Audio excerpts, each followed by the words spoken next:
Nessa primeira palestra, vamos falar sobre BI, Self-Service, Advanced Analytics e Inteligência Artificial, Realidade e Tendências. E essa é uma palestra apresentada pelo Grupo LPJ. Eu convido para vir conversar conosco, inicialmente, Sandra Martins, gestora de Data Intelligence no Grupo LPJ, e, na sequência, ela vai chamar o senhor Reinaldo Cima, da MRV, engenheiro eletrônico com mestrado em Engenharia de Produção pela Universidade Federal do Rio de Janeiro, com especialização em Informática Industrial pela Universidade de Saarlandes, na Alemanha, atua na área de Tecnologia da Informação há mais de 25 anos, tendo participação em importantes projetos em diferentes empresas no Brasil e no exterior. É diretor de TI da MRV Engenharia desde 2009, onde ajudou a implementar projetos estruturantes SAP, CRM, MRV, obras, BPM e outros, que permitiram gerar uma base sólida de dados fundamental para suportar essa evolução do BI que estamos passando. Deixo então a palavra com vocês, a palavra com a Sandra, e desejo a vocês ótima sessão. Obrigada, Ron.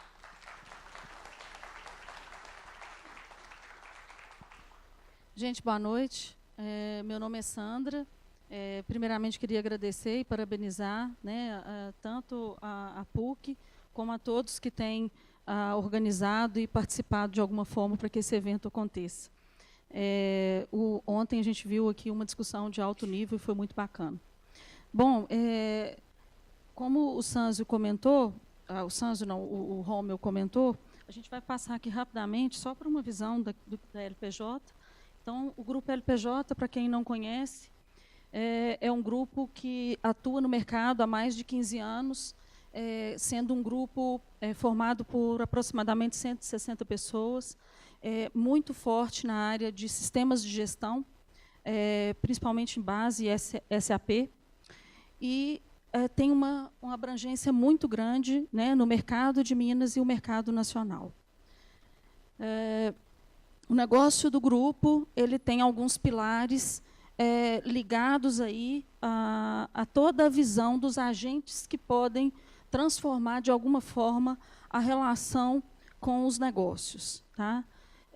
Então, tem ali a visão desde a empresa, então, oferecendo soluções de maneira mais corporativa, implantação de sistema de gestão, tanto a parte de implantação como sustentação, nos agentes que, de alguma forma, transformam essa relação, tanto na parte de cliente, regulador, na visão de compliance, fornecedor, então a parte toda de supply chain e coisas do gênero, e, recentemente, agora, está incorporando aí no seu portfólio para que a gente possa conduzir inovações em todas essas ofertas que aqui estão mencionadas, algo ligado ao que a gente está chamando de inovação, que compreende Data Analytics, IoT, inteligência artificial, P&D, pesquisa e desenvolvimento, e também a parte de educação, que é essa questão de estar cada vez mais próximo também das universidades.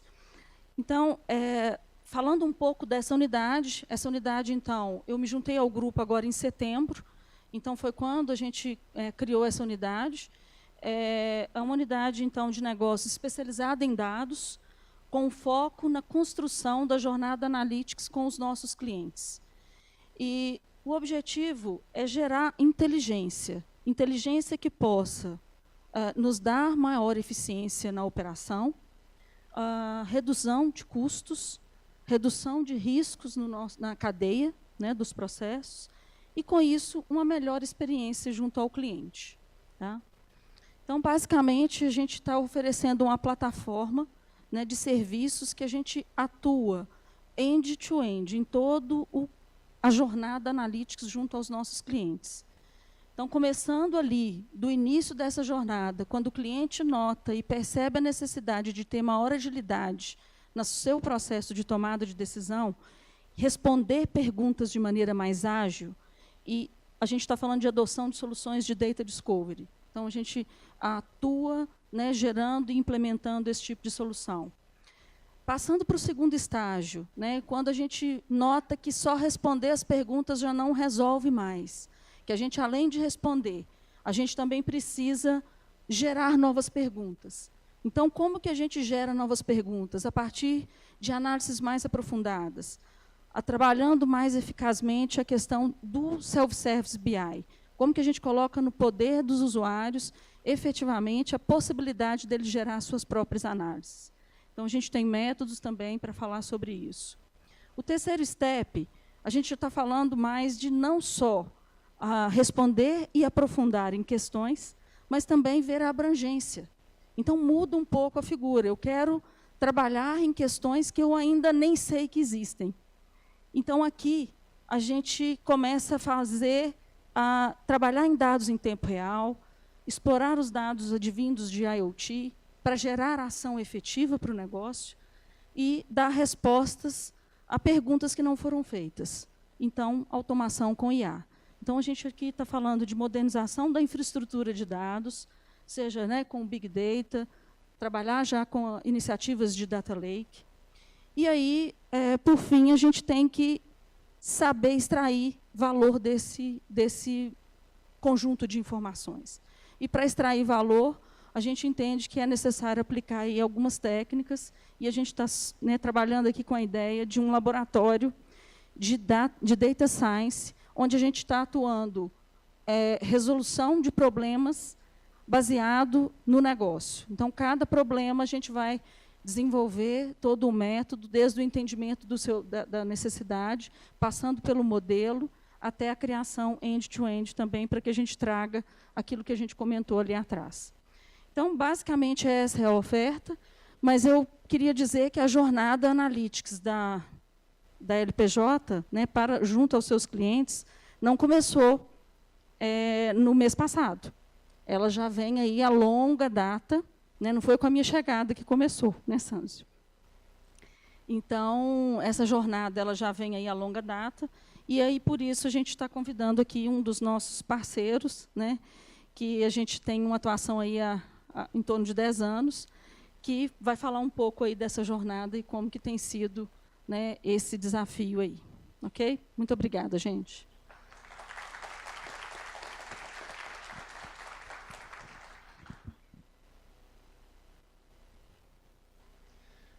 Boa noite a todos. Bom, em primeiro lugar, agradecer pelo convite, né? É uma honra estar aqui falando um pouco sobre essa jornada que acho que permeia a história de muita gente aqui, a minha, né?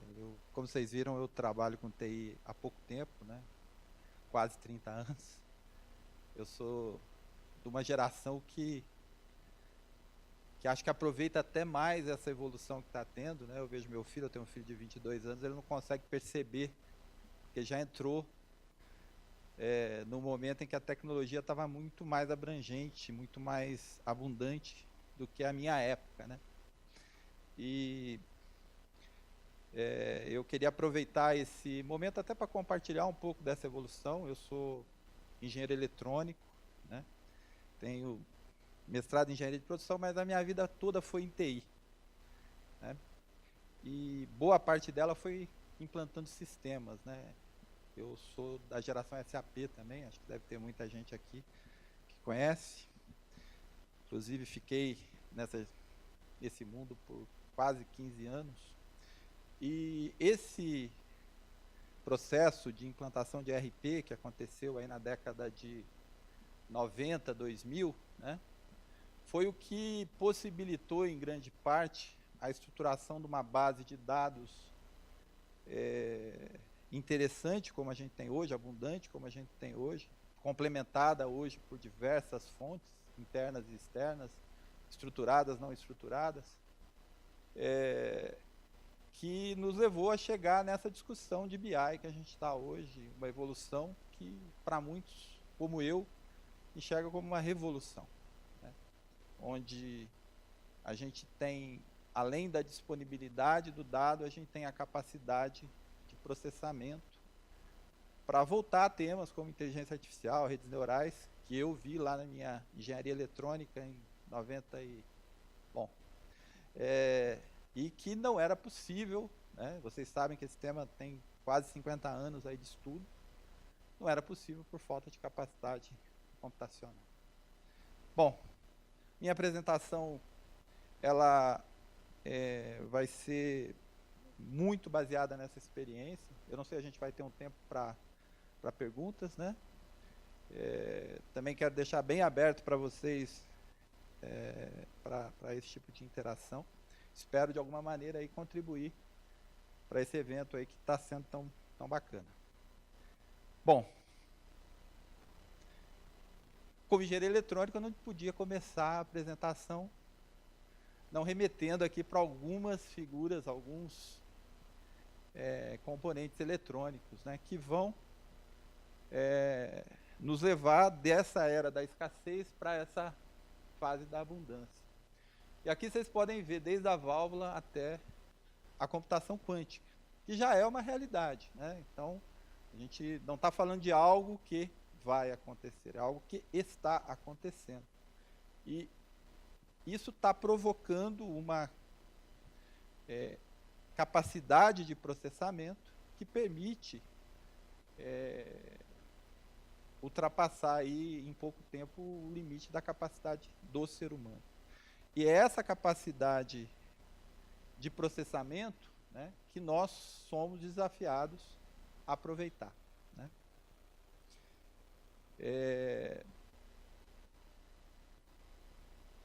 Se você considera que a internet provocou uma disrupção, trazendo à tona um grande volume de dados, e que ferramentas de inteligência artificial, como os interpretadores aí de linguagem natural, permitem interpretar informação não estruturada, ou até mesmo figuras, imagens, você consegue ampliar essa disponibilidade de dados, não só para aqueles estruturados que você tinha da fase do RP que eu comentei. E é essa questão que eu acho que a gente está vivendo hoje, né? Aproveitar desses dados que estão lá escondidos nos e-mails, nos GEDs, né, na gestão eletrônica dos documentos. A MRV, por exemplo, ela deve ter aí mais de 30 milhões de documentos eletrônicos digitalizados. Esses documentos são uma riqueza de informação que podem ser aproveitadas, né? E a gente está apenas começando. Eu vejo empresas especializadas aí em gestão eletrônica de documentos que está deixando esse negócio passar. O Google não está deixando. O Google, inclusive, liberou. Você tem alguém da Google aqui? Não? Liberou para todo mundo colocar foto lá dentro, né? E muita gente achou que bacana. Mas, na verdade, eles estavam aproveitando isso para treinar os seus algoritmos, né? Então, é hora da gente, como empresa também. Será que a gente não está perdendo essas informações que estão em outros formatos? Elas estão disponíveis. Os algoritmos de processamento utilizando linguagem natural estão disponíveis. E a gente talvez começando a aproveitá-los, né? As aplicações também, hoje vão ter fornecedores aqui falando disso, né? Tiveram uma evolução grandiosa, né? Eu lembro, voltando um pouquinho no passado, aí, quem é da época do SAP vai lembrar, né? Que eu sempre estive do lado da TI, tá? Agora eu estou do lado do negócio, mas do lado da TI também. Mas antes eu era do lado da implantação, né?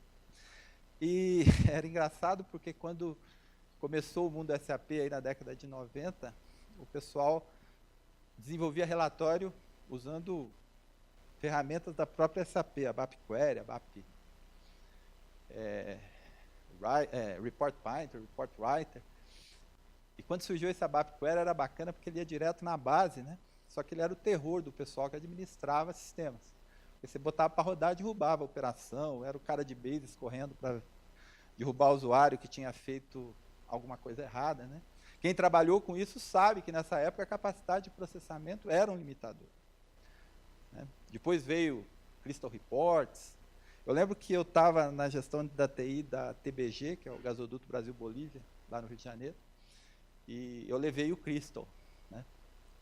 Foi quase que... Acho que eles construíram uma estátua para mim lá, porque eles trabalhavam com a BAP Query, era um negócio que para você dar a beleza para o dado, né? Eu vi alguém falando isso, né? O dado precisa ser visto, né? tudo isso acho que foi passado, né? E as aplicações tiveram, né, para quem trabalhou naquela época e trabalha hoje com as ferramentas de Analytics Self-Services, aí, não vou dar nomes aí aos fabricantes, mas tem 3 aí, pelo menos, que atuam nesse mundo de maneira bacana, né? Romperam com essa crença de que não podia trabalhar com os dados transacionais, fazendo a própria SAP migrar, voltar, né, com o HANA para isso. Do outro lado, né, os skills TI, né, evoluíram muito, né? Hoje a gente tem um seleto grupo de profissionais especialistas em BI que passaram por essa fase, são muito experientes com dados, e isso ajuda demais, tá, gente? Porque parece simples, mas o que acontece por detrás das cenas, para quem é do negócio, ainda é complexo, né? E não TI. Né? Deve ter muita gente aqui que não é TI. Né? E eu brinco que teve um desapego da TI, né? Não tinha jeito, né? Foi o LX. Porque, na prática, a TI era dona do dado. Né? E a gente tinha até uma frase muito bacana, que eu usei demais, visão única da verdade. Né? E aquele ciclo de especifica, não, prioriza, especifica, desenvolve, homologa, publica, e o usuário da bomba, que levava 1 mês, 2 meses, passou a ser impraticável na velocidade das pessoas e na velocidade que o negócio exigia. Por outro lado, o negócio começou a desenvolver skills, né? Primeiro no Excel, que eu acho que é o grande precursor aí das ferramentas de BI, né? BI Self-Service. E nessa época eu brinco que tinha um certo acordo tácito entre TI e não TI. Né? TI acreditava que seus relatórios eram só utilizados, né? Não tinham outros relatórios, e o negócio fingia que só utilizava os relatórios de TI, mas na verdade eles pegavam o relatório de TI, jogavam para o Excel e aí fazia o BI Self-Service. E isso foi a tônica até o ponto de haver a tomada do comando pelo negócio e o desapego pela TI. Né? E foi realmente isso, gente. Eu acho que quem não foi nessa linha, a TI que não foi nessa linha, acabou sendo levada pelo negócio para essa linha. Né? Não foi uma questão de escolha, foi uma questão de evolução. Né? E por último, né, o dado assumiu uma relevância fundamental, tanto para as pessoas quanto para o negócio. Você pega o Netflix, ele adivinha que filme que você vai assistir. Ele é dado. Inteligência artificial que está por trás. E as empresas, esse eu acho que é o ponto mais importante, entenderam que o dado era o novo petróleo, e por conta disso, hoje, não é mais bottom-up empurrando dashboard, vendendo geladeira para esquimó, é o contrário, né? É o negócio puxando, é o nível, o C-level puxando essas informações. O presidente quer ver os dashboards atualizados online no seu tablet e no seu celular, não é mais o cara da TI querendo que ele veja. Né? A gestão dele é feita através do tablet e do celular usando o Analytics Self-Service. Isso é bacana. E ele quer ver mais, ele quer ver a inteligência artificial resolvendo seus problemas de negócio. Vou acelerar um pouquinho, mas aqui só, voltando um pouquinho para a eletrônica, né? Acho que esses dados me impressionaram, vão impressionar vocês também. Os computadores estão 4 bilhões de vezes mais rápidos hoje do que em 1960. Não sei se vocês pararam para pensar nisso, eu nasci em 70, né? Em 18 meses eles estarão 8 bilhões de vezes mais rápidos, só considerando a lei de Moore. Ou seja, sem a quântica lá, nós vamos crescer muito em termos de capacidade computacional nos próximos anos.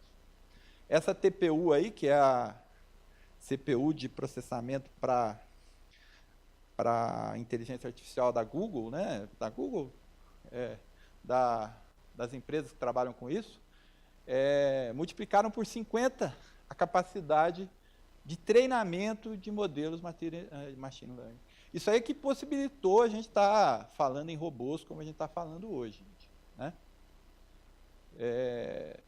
E a cereja do bolo aí, que essa sim é talvez a grande disrupção que vai acontecer nos próximos anos, já está acontecendo, né? IBM, enfim, vários fabricantes já estão próximos, multiplicará por 100 milhões a capacidade dos modelos de simulação, otimização e machine learning. 10 mil anos por alguns segundos. Quer dizer, é muito para a gente deixar passar, gente. Vamos ser pragmáticos. Né? Bom, e disso todo mundo já deve ter ouvido falar do Data Driven Organization, né? Que trouxe novos papéis. Né? Aqui alguns dados do Gartner, né? Já falei alguma coisa sobre isso. Surgiram novas posições, novos CIS, né? O Chief Data Officer, o Gartner já vem há alguns anos falando sobre ele. As empresas já têm, com outros nomes. Né? E é o negócio se dando conta que o dado é fundamental. Né? Do outro lado, não menos importante, o Self-Service BI, Self-Service Analytics, né, para usar o mesmo termo, vem empoderando o usuário, vem dando ao usuário a chance dele mesmo enxergar o seu futuro. Bom, qual que é o grande risco nessa história? Né? A natureza do uso. Se a gente não souber usar bem isso, eu brinco que tem duas formas de você deixar uma pessoa perdida. Ou você não dá informação nenhuma para ela, ou você enche ela de informação. As duas coisas são igualmente ruins. Né? E, infelizmente, eu vejo muita gente orientando as soluções que implementam nas suas empresas pela tecnologia. Olha que eu sou TI, hein? A gente tem que olhar o contrário, a gente tem que olhar, né? Já antecipando o próximo slide, a gente tem que olhar o problema de negócio. Né? E acho que essa que é a grande missão. Né? E não é só para TI, para a transformação digital, que se tanto fala hoje, o tema é esse. Né? Como você entende, e eu acho que essa, para quem está começando, aí, eu estou vendo muitas caras novas, né? Essa é a grande profissão do futuro. Né? O pessoal está preocupado que vai acabar o emprego, mas quem souber identificar problemas de negócio, definir modelos de operação e encontrar soluções tecnológicas, vai estar sempre muito bem empregado, porque é esse cara que a empresa precisa. E é muito difícil encontrar, tá, gente? Procurem, quem tem filho, treinar seus filhos para isso, né? Para identificar problemas. Né? A minha geração ela foi doutrinada a encontrar solução tecnológica. Né? Isso não é o caminho correto. Bom, e o futuro? Né? O que vai acontecer com as informações gerenciais nos próximos 3 anos? Não 30 anos. Né? Eu não vou voltar tanto tempo, não. Eu acho que, primeiro, né, o monitoramento dos dados em tempo real. Isso já está acontecendo, né? Os relatórios que vocês têm lá no BI, D-1, vão acabar, gente. Eu não posso dizer que vai ser o ano que vem, mas vão acabar. Ninguém quer ver informação. Um dia atrás é muito tempo para quem tem que tomar uma decisão rápida. Bom, exploração self-service, a dependência da TI, ou de qualquer outra área, ninguém quer mais essa dependência, e até porque o negócio, a TI ficou popular, né? Você está na mesa do bar, o pessoal fala em IA, fala em... Assim, realmente hoje é igual técnico de futebol, todo mundo conhece futebol, né? Então TI também. Né? E o ponto que eu acho que é pelo menos nós lá na MRV estamos investindo nisso bastante, né? A gente acredita muito nisso, que é usar machine learning para análise preditiva. E aí, seja através de Advanced Analytics, que essa é uma confusão bem grande também, gente. Eu vejo muita gente discutindo, não, mas eu uso SAS, que é Advanced Analytics, R, ou eu uso Python com TensorFlow. Cara, uma coisa é complementar a outra. Você quer uma regressão linear, você não precisa usar machine learning, né? Agora, se você quer fazer um trabalho voltado para identificar padrões multivariáveis, que envolve aprendizado de máquina, aí sim você vai para Deep Learning e Reinforcement Learning.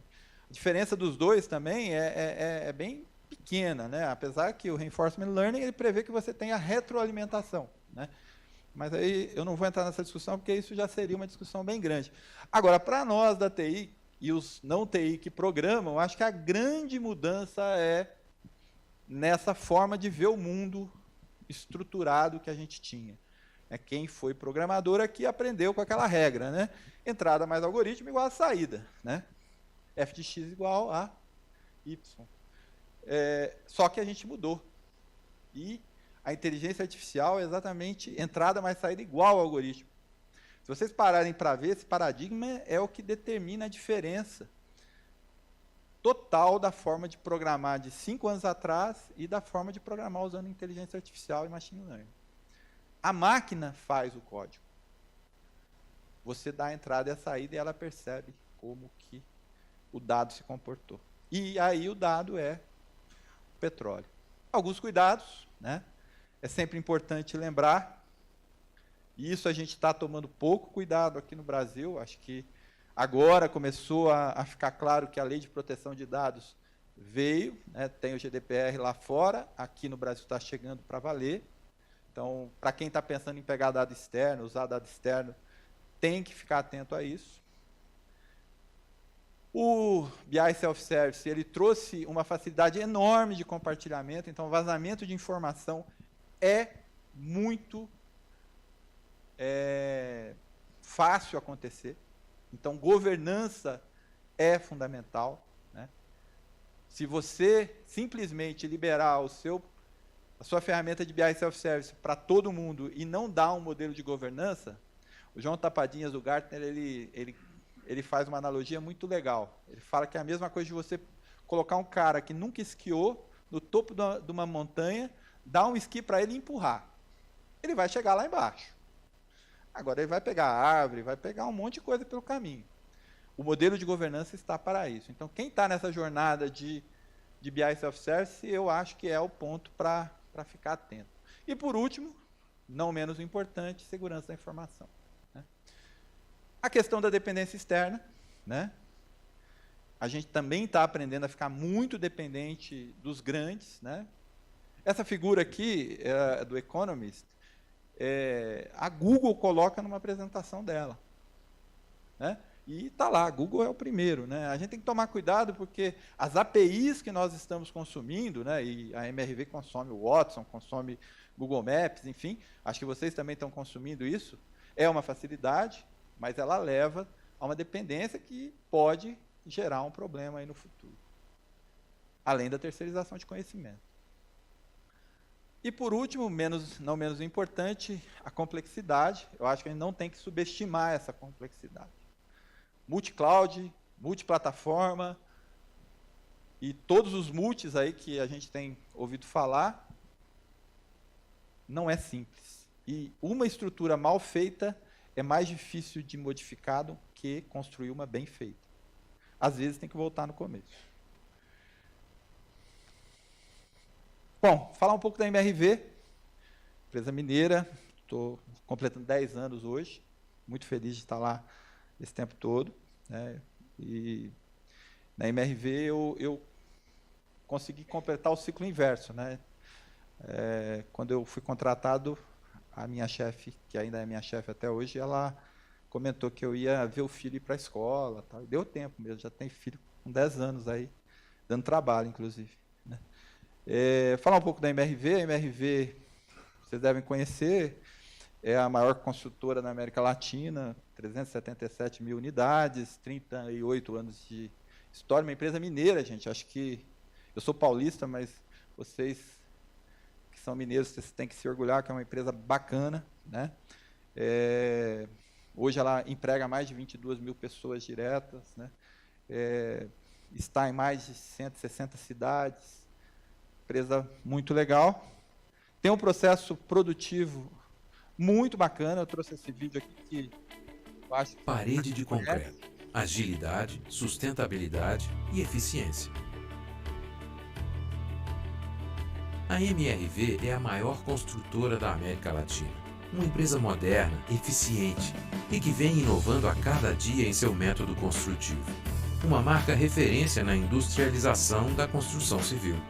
Mas o nosso segredo começa com uma obra limpa, organizada e eficiente. O primeiro passo é construir as fundações dos prédios e as redes elétrica, hidráulica e de telefonia.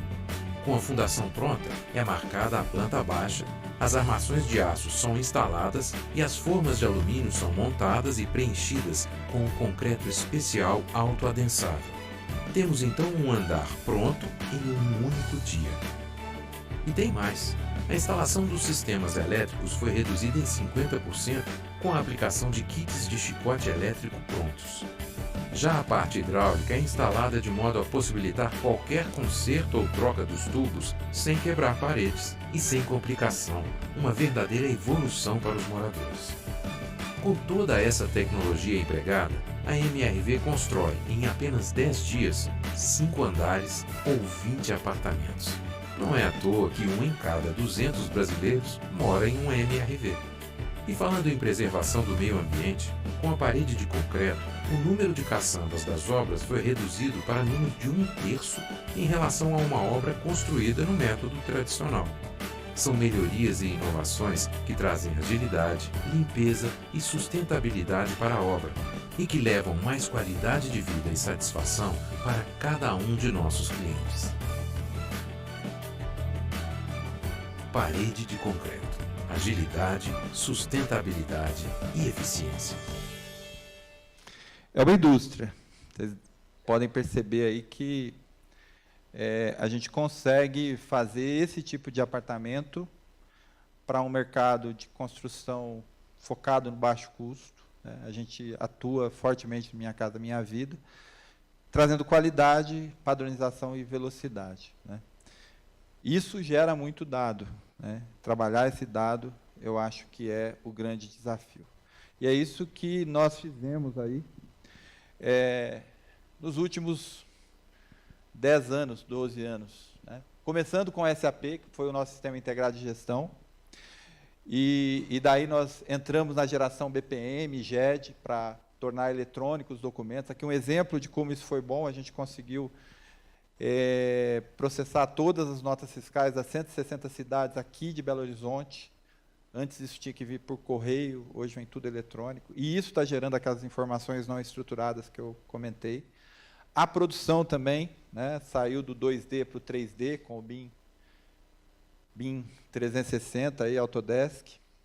Entramos aí na época da nuvem, né, e chegamos aí, o ano passado, esse ano, na época da inteligência artificial e do machine learning.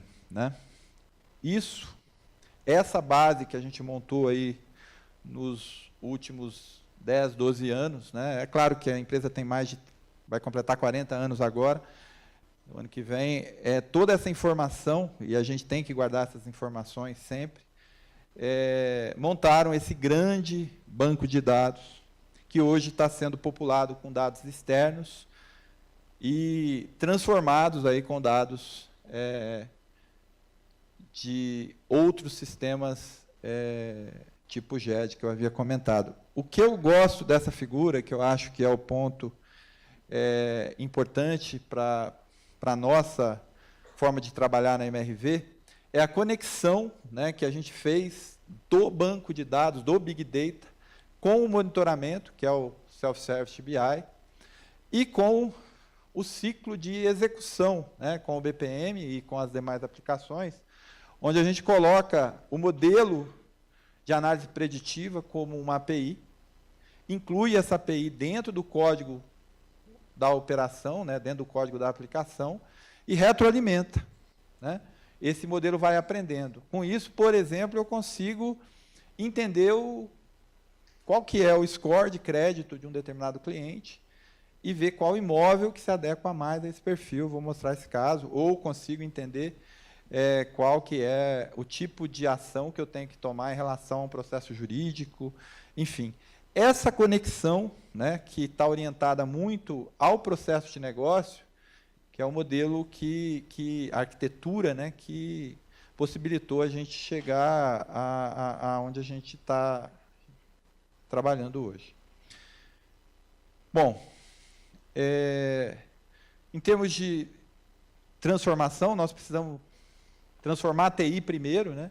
A TI saiu de instaladora de ferramenta para a implementação da estratégia. Hoje a gente trabalha junto com o negócio, entende a estratégia, o problema de negócio para poder implementar. Nenhum projeto na MRV nasce sem um business case, né?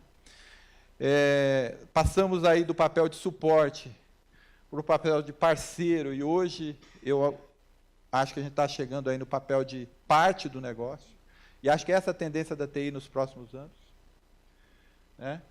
Essa fusão vai ser inevitável. E as metodologias também, né? Começamos com o escritório de projetos de TI, o PMO, né? Lá do PMBOK. Evoluímos para a metodologia ágil do Scrum. E chegamos hoje a discutir Squads e DevOps, que é, vamos dizer assim, o método mais apropriado para você entrar na transformação digital, nesse mundo rápido que eu comentei no início da apresentação. Vou acelerar um pouquinho, que o tempo já está acabando. Dentro disso, né, eu acho que 4 pilares foram fundamentais, né? O primeiro dele, a orientação ao desenvolvimento passar a ser no cliente, não mais interna, né? Sair do conceito de projeto, isso também é uma ruptura muito grande, e ir para o conceito de produto, né? Isso, em termos de TI, significa que o projeto termina, o produto ele é descontinuado, mas não termina, né? O ciclo de vida de retorno do projeto é o ciclo de vida do produto. Então, aquela transferência da operação, do projeto para a operação, né? Eu acho que é o grande ponto agora, é você deixar o projeto para alguém tocar, você continua dono do projeto ao longo do ciclo de vida dele. Foco, convergência e autonomia. Autonomia talvez seja a palavra mais importante aqui, né? Liderança compartilhada. Nós da TI, na época dos escritórios de projeto, nós fomos doutrinados a ser protagonistas sozinhos. Tinha o gerente de projeto da TI, que puxava a iniciativa de implantação do projeto. Hoje, a gente já está incluindo o negócio nisso. Os indicadores não são mais indicadores de projeto, são indicadores de negócio. Não trabalho mais indicador de performance de prazo e de custos. Eu trabalho em NPS, né? E o novo papel da TI, que passa a ser de padronização, segurança da informação, garantia da qualidade e protagonista aí nesse cenário de transformação digital. Bom, esse é o modelo antigo, né, que a gente trabalhou e construiu aí nos últimos 10 anos, né, onde eu tinha RP, CRM, desenvolvimento interno de legados, né, desenvolvimento próprio utilizando microserviços, e comecei a utilizar serviços externos, né. O caminho que a gente está seguindo, né, é criar uma camada nossa de integração via APIs e criar squads semi-autônomos, né. Esse modelo é um modelo, por exemplo, que a Google, que a Spotify utiliza em desenvolvimento de produtos, e cada squad desse é focado num produto digital, não num projeto, né. E essa mudança, vocês veem que tem o Product Owner, que é negócio, não é gerente de projeto, né. Tem o Squad Leader, que é da TI. Tem o arquiteto da TI. Mas vocês percebem que a posição de protagonismo passou a ser compartilhada. Esse, eu acho que é o grande cenário que a gente está construindo. Está pronto? Não. Isso é bem novo, né? A gente está começando essa jornada. É uma jornada, de novo, como foi a jornada do BI Self-Service, né? Do Self-Service Analytics. Essa aqui é a TI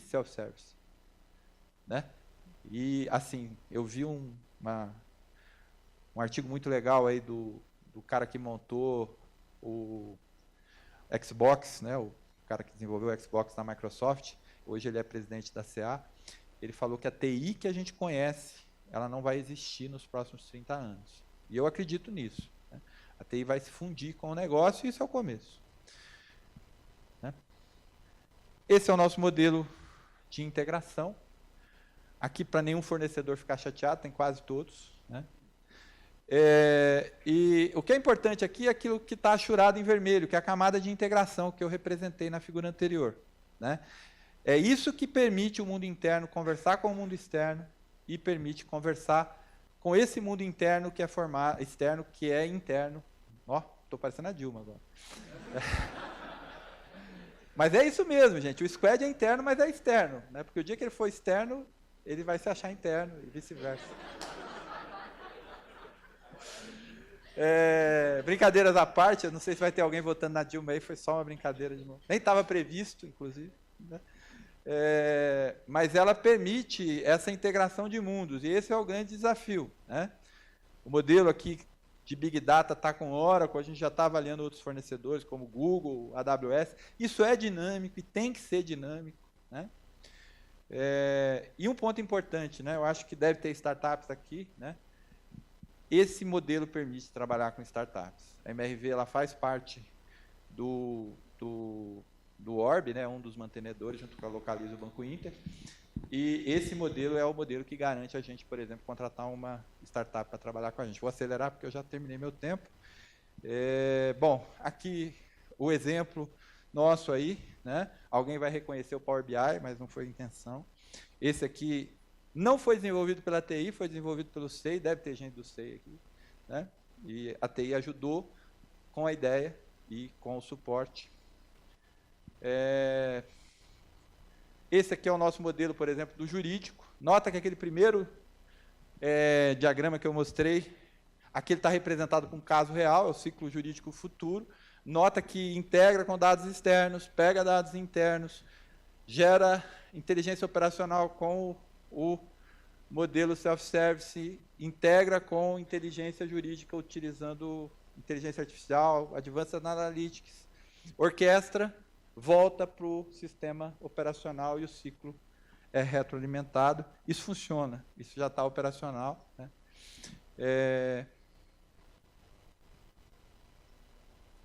Esse é o nosso processo de vendas futuro. Né? Aqui, de novo, o cliente, hoje, 70% das vendas da MRV vende 4.500 unidades mês, né? A tendência é que chegue a 5.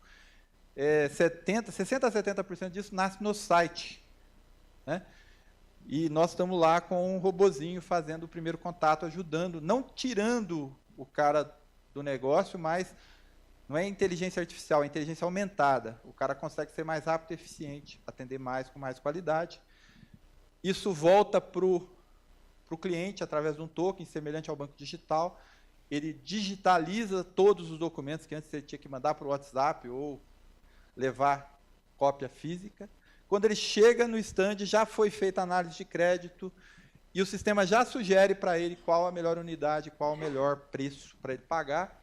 Já vai para a assinatura eletrônica e ok. Isso pode ser uma venda self-service no futuro. Tá? E para quem trabalha no mercado imobiliário, isso é uma ruptura enorme.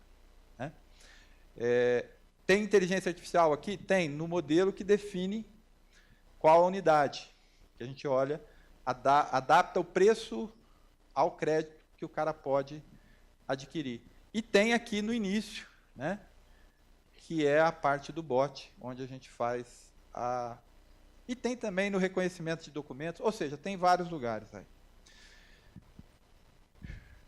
Esse é o modelo, aqui é o exemplo do bot, conversando à esquerda. Nota que o cliente é atendido pelo robô junto, né, com o atendente virtual. Né? E aí ele faz a correlação entre o que eu tenho de informação do cliente, calculo o rating dele, vejo o que ele pode, qual que é a melhor unidade para ele disponível em estoque, qual que é o melhor preço que eu vou oferecer para ele. Ok? E aí vai aparecer uma tela dessa aí para o corretor ou para o cliente, onde eu classifico as ofertas, né, de acordo com a aderência, de acordo com o rate. Joia? Por último, né, para não tomar mais o tempo de vocês, a gente está usando, né, isso está entrando próximo mês. Olá e boas-vindas. Meu nome é Luana e eu serei sua entrevistadora hoje. Esta é uma entrevista automatizada, mas eu gostaria que você se sentisse o mais confortável possível, como se estivéssemos em uma entrevista normal. Esta é a entrevista oficial. Eu farei perguntas sobre seu histórico, sua experiência de trabalho e qualificações. Vamos começar. Você poderia compartilhar como era seu relacionamento com seu gerente anterior? Isso aqui, gente, é o nosso... nós vamos testar isso agora em produção. Está pronto. E nota que usa muita coisa aí de inteligência artificial, de analytics, cognitivo, para poder selecionar as pessoas. E isso vai substituir o recrutador? Não, vai facilitar no processo de recrutamento e seleção. É uma das partes iniciais. Bom, gente, é isso, né? Obrigado de novo aí pela oportunidade, espero ter passado alguma coisa importante para vocês. E se ainda tiver tempo e vocês tiverem alguma pergunta...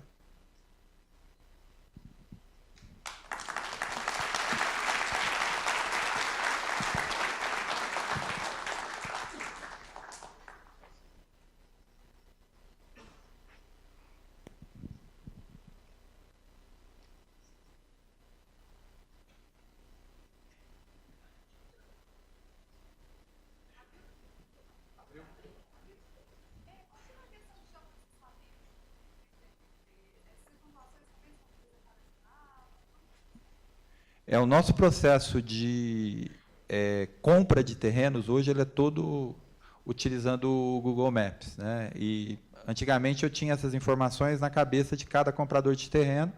Hoje, cada comprador espalhado nessas mais de 160 cidades, eles registram no Google Maps a informação do cliente, do terreno que ele quer comprar, e ali ele gera todo o processo de compra, avaliação, de viabilidade, enfim, a negociação.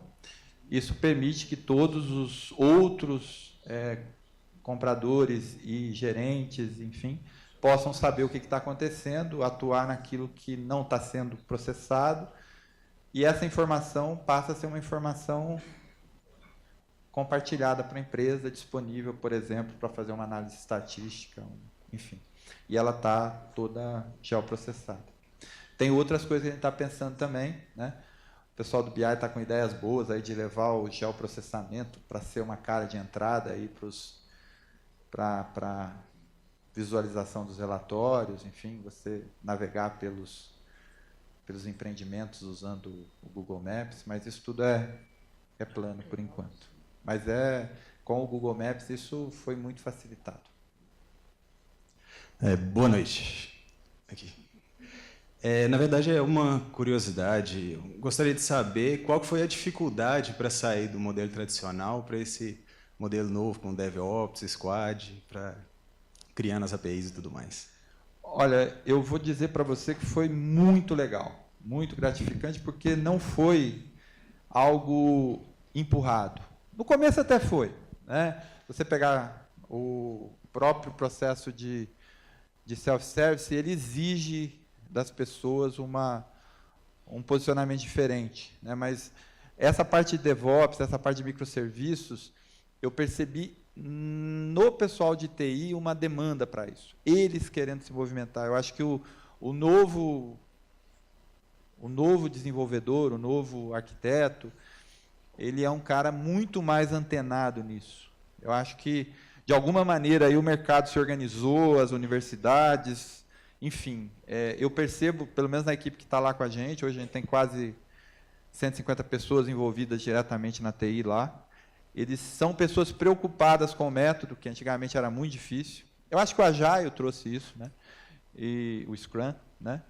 E eles estão... Hoje a gente tem um comitê de arquitetos que se reúne religiosamente toda semana. e eles se organizaram, a gente chamou de TI ágil. E o bacana é que como o Scrum, né, é um negócio que vem de baixo, não é um negócio que vem de cima. E para a metodologia funcionar, né, e a gente brigou muito no começo do Scrum, né, eu lembro que a primeira vez que eu discuti Scrum, o cara me falou, não, isso não é Scrum bate. Mas é mesmo, né, é um Scrum da MRV. Né, e para ser legal tem que ser útil. E tem que ser importante para quem está lá embaixo, no dia a dia, quebrando as pedras, cara. Não é metodologia para gerente e diretor ver.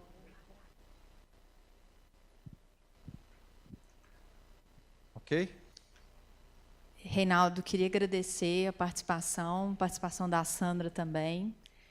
Muito obrigada, muito bacana. Eu que agradeço. Obrigado.